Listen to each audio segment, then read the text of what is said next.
Hello students, welcome back. So as you know, previous class we were talking about different vacuum gauges, instruments used to measure pressure. Okay. So in the previous class we classified gauges into two types. One is ionizing gauge, ionization gauge,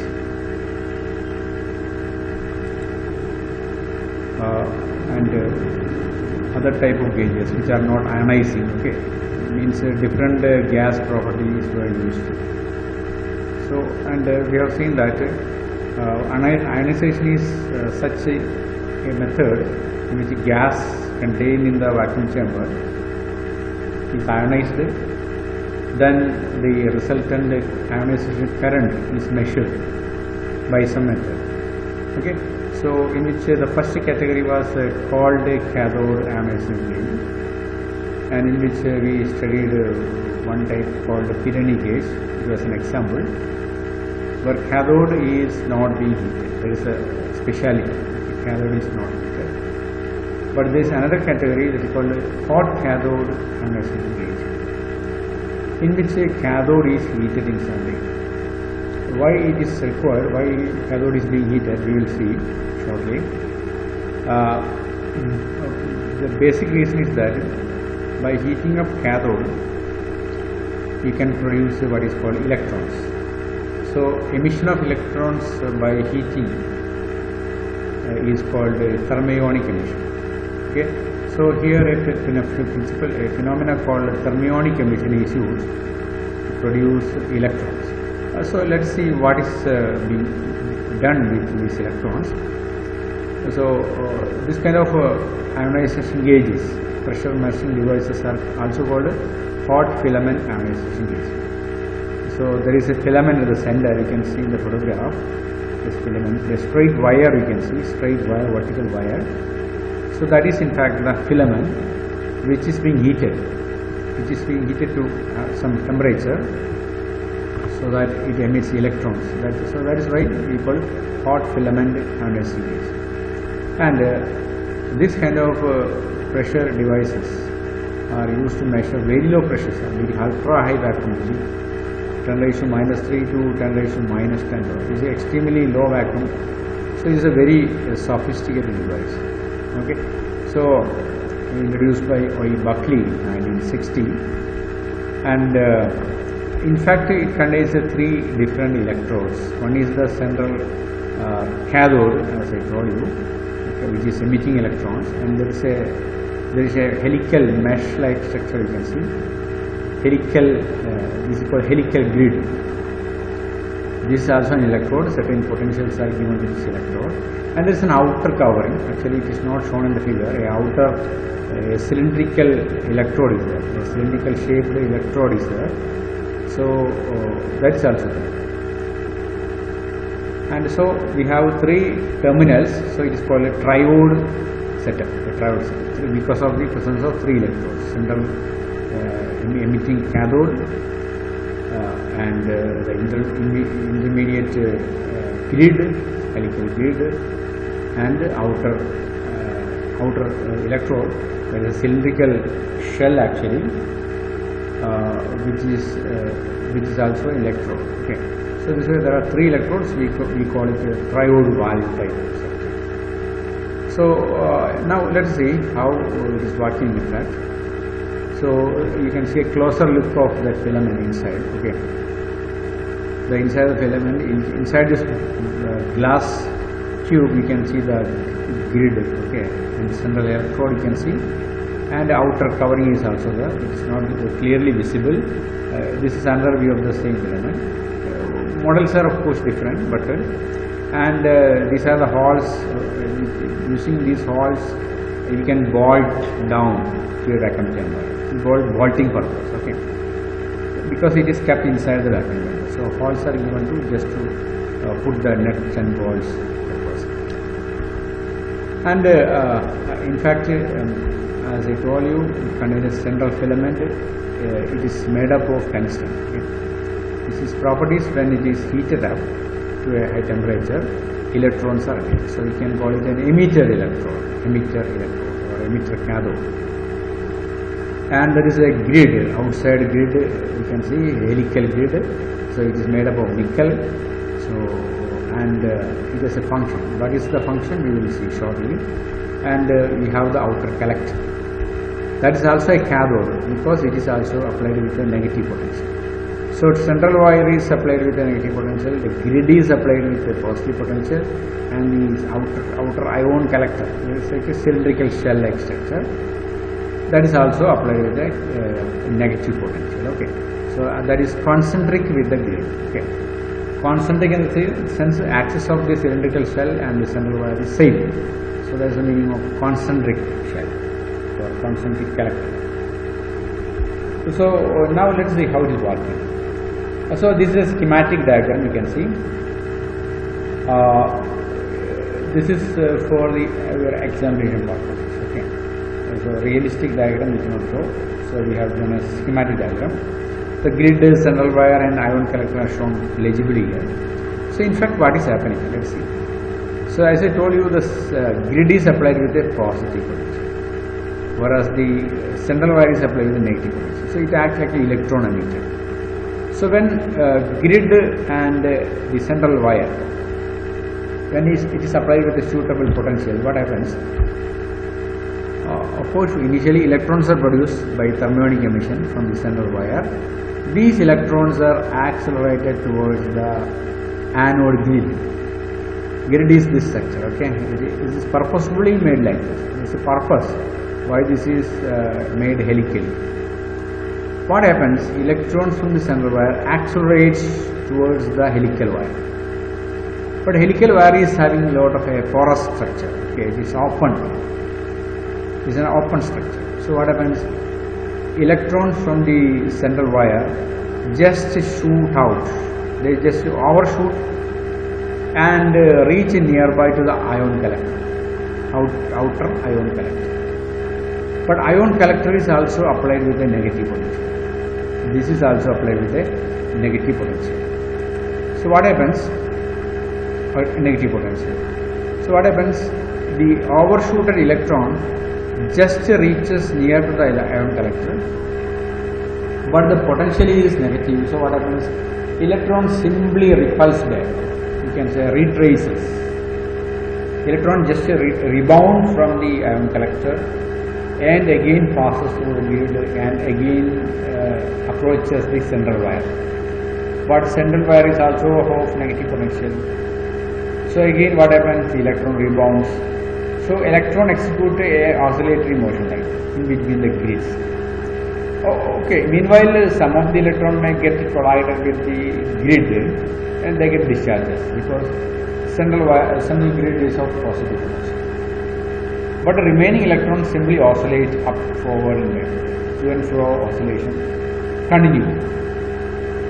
So the entire electron cloud around this central wire simply oscillate back and forth they oscillate. And a few of the electron may get discharged on the grid. So what is being done with this oscillating electrons? The oscillating electrons which are remaining there is used to ionize gas molecule present in the vacuum chamber, because this entire device is fixed inside a vacuum chamber. So what happens? The entire gas molecule present inside the vacuum chamber is ionized. Okay, once they are ionized, they produce a ion current in the outer side. If they are not ionized, they will produce current. So, of course, this ionization current is a measure of the amount of gas contained in the vacuum chamber. We are interested to measure the pressure of the gas. Okay. So, when pressure decreases, air density, gas density decreases. As a result, ion current will also decrease. So, ion current becomes a measure of the pressure. You can say when ion current, when pressure decreases, ion current will also decrease. There is a direct proportionality between pressure and ion current. So, the execution of electron trajectory will be like this. Okay. So finally, what happens? They oscillate many times, but their amplitude decreases. Finally, they get a discharge on the anode grid. Okay. So this oscillation may happen. This is like something like a damped harmonic oscillation. So if you take central wire here and outer ion collector here, so electron will be oscillating back and forth. So in between, accidentally at some point of time, it may touch this grid and they get discharge. Otherwise, they continue their motion until and unless their energy is not lost. Okay, they have certain amount of energy, so they can ionize the gas very easily. Okay, so this is the working principle of a hot cathode ionization. So what is hot? It is clear. Central wire is hot. That is the cathode, and that is emitting electrons. Electrons are oscillating across the grid, central grid, that is helical in structure. And during the course of their oscillation, they encounter gas molecules. Those gas molecules are being ionized due to this energy. That means their electrons are knocked out. That is how they are getting ionized. Okay. Once their electrons are knocked out, they become positively charged, and there is the ion collector. Outside ion collector, it is kept in negative potential. So they of course produce a current in the outside. That is why it is called ion current, ionization current. Because current is produced only when these ions reach the ion current. So this cylindrical shell is actually the ion current. Okay. Shell is of large area, you can see, because every single ion reaches the collector should produce ion current. That is why deliberately the structure of ion collector is kept as a shell structure, a surface. So it is made up of a copper plate, so that every ion reach nearby the ion collector get immediately discharged, so as to produce a current in the outside. That will be, of course, reflected in the milliammeter connectivity. Okay. So this is the working of a hot cathode ionization. So these are two simple diagrams. Whichever diagram you prefer, you can take. But this is the most realistic diagram. Okay. So this one is enough. So the rest of the diagrams are simply given to get a better understanding of the vacuum. So this is a very sophisticated device used in all modern vacuum gadgets found in many research labs and universities all around the world.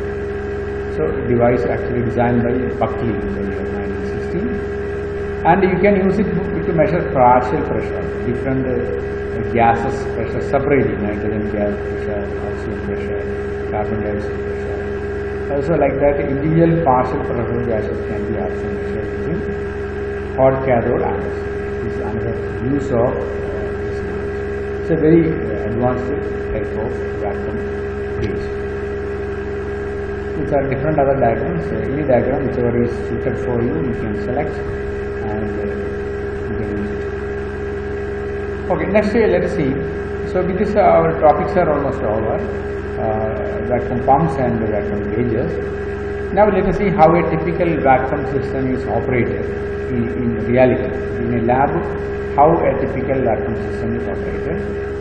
So here the layout of a typical vacuum system is shown. So let's explain one by one. This is a vacuum chamber. Okay. So here there is a vacuum gauge. Just anyone which we studied earlier, we can use ionization gauge is connected to that. And here there is a valve. This valve is called a baffle valve. So the working of this valve we study. And this is a diffusion pump. Okay. And there are two outer pipes. You can see exhaust pipes. One here and one here, they are interconnected here with a T-junction interconnected, and subsequently they are connected to a rotary pump, oil sealed rotary pump. This is the structure of a typical vacuum layout with a number of valves. You can see joints. These are all flanges used to interconnect. Flanges, flanges. There is a valve here. There is a gauge here.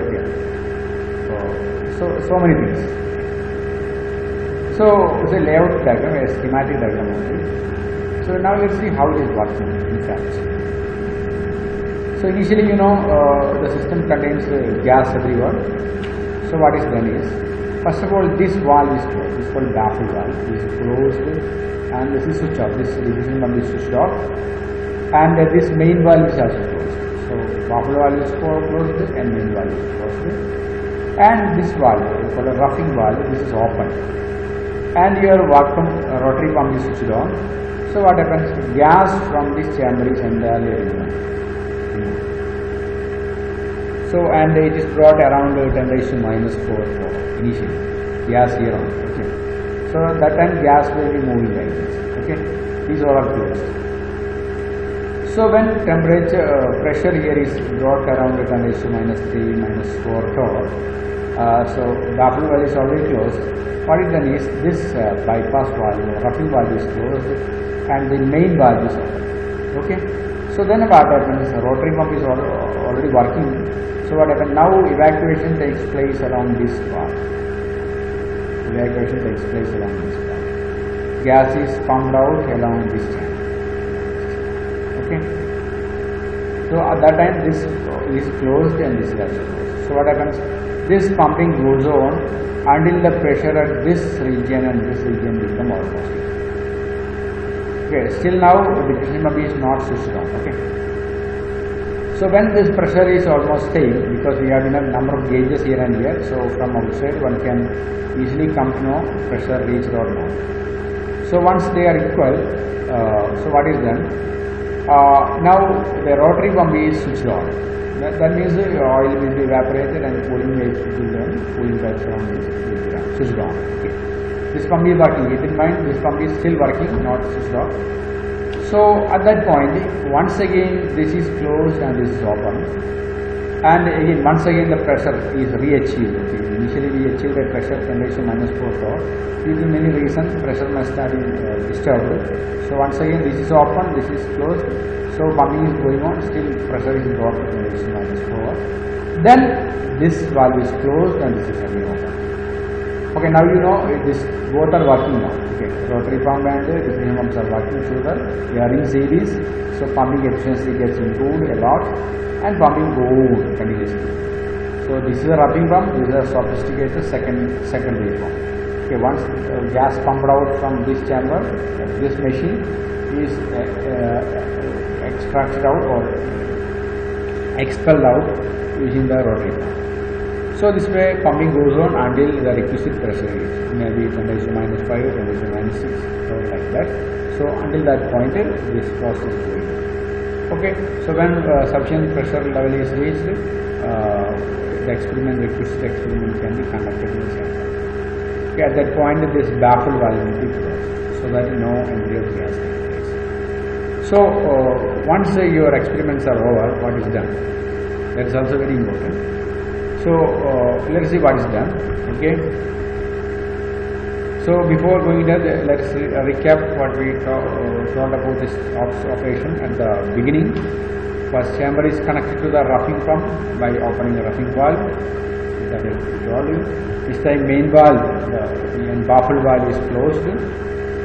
Rotary pump is started, and pressure level output 10 raised to minus 4 torr is reached. Okay. So then what is done? Then roughing valve is closed and main valve, the lower valve is open, and the diffusion pump is evacuated by using the rotary pump. So pressure of both sides are brought to the same level, and now diffusion pump is switched on. Okay, by boiling the diffusion oil, and what is done? And the main valve is temporarily closed and roughing valve is open, and the vacuum chamber is once again its pressure is brought to 10 raised to minus 4 as it was earlier. And at this point what is done? Roughing valve is again closed and main valve is open and baffle valve is also open. Only then the gas will come from the vacuum chamber to the diffusion. That is why baffle valve is open. At this point diffusion pump takes over the pumping along with roughing. That means both roughing pump and diffusion pump operate at this point. Okay. So then the story is clear. You do the experiments. So for shutting down, what is that? You have to open the valve, close the baffle valve, because baffle valve connects vacuum chamber with the diffusion valve. Okay, so baffle valve should be closed. Otherwise, things become very dangerous or catastrophic. For explosion, even explosion will take place. So baffle valve is closed, and diffusion pump is evacuated by roughing pump for sufficient time till the system is cooled to room temperature. because diffusion pump contains a lot of oil vapor and gases expelled from the vacuum chamber, and this all has to be removed to the atmosphere. So rotary pump will go on running, and then what is done? So then you can switch off. Main valve is closed. You can switch off the diffusion pump and main valve is closed, and rotary pump is switched off, and air is. After rotary pump is switched off, what happens? Inside there is heavy vacuum now. It's okay. So if you let it like that, what will happen? A sudden explosion, or suppose any leak, sudden leak happens, it may lead to sudden explosion. So usually, once the experiment is over, using a there is another valve called air inlet valve. Means it's a valve used to bring air into the vacuum chamber from outside. So once your experiment is over, after switching off the rotary pump, air inlet valve will be opened so that air comes into the vacuum chamber from outside, slowly and gradually. It should be done very slowly and gradually, otherwise many accidents may happen. So this way you can re-establish the initial original atmospheric pressure, and you can ensure the safety of the experiments. Okay, so this is the typical operation of a vacuum system. Okay, so here there are some typical problems.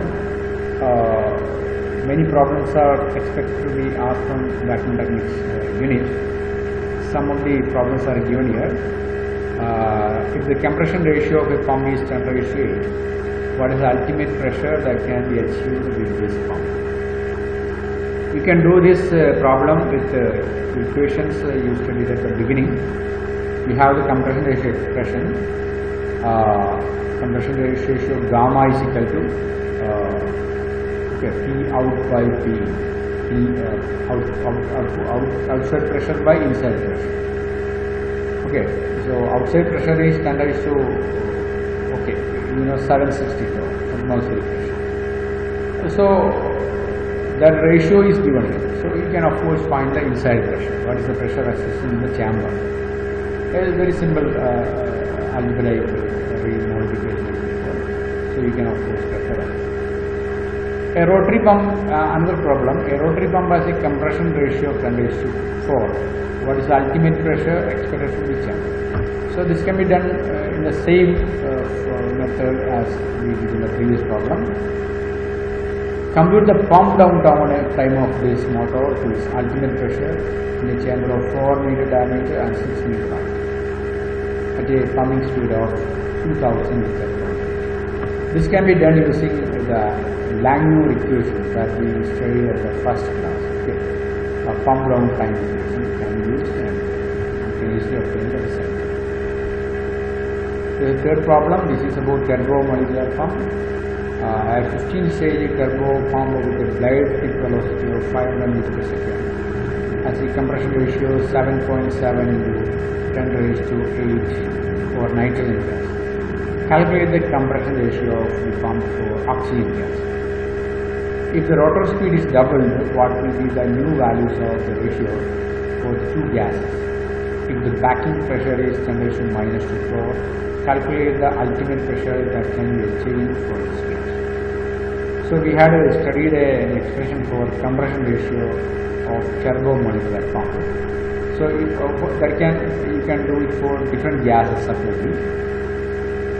So if you refer the turbomolecular section using the equation, and obviously you can find the requisite answers. Okay, you can attain the answer to different questions asked in this problem. So these are some of the typical problems. There are many other problems given at the end of the textbook. You can go through it.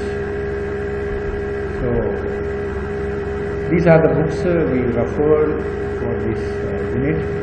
Vacuum Science and Technology by D.V. Rao, D.V. Ghosh, Allied Publications. This is an Indian book. And second book is Advanced Experimental Techniques in Modern Physics by Vadia Anthony Patel. This again an Indian book published by Pragati Prakash. So with this few comments, let us conclude this unit. and next video we will start with the next unit. Okay, thank you all.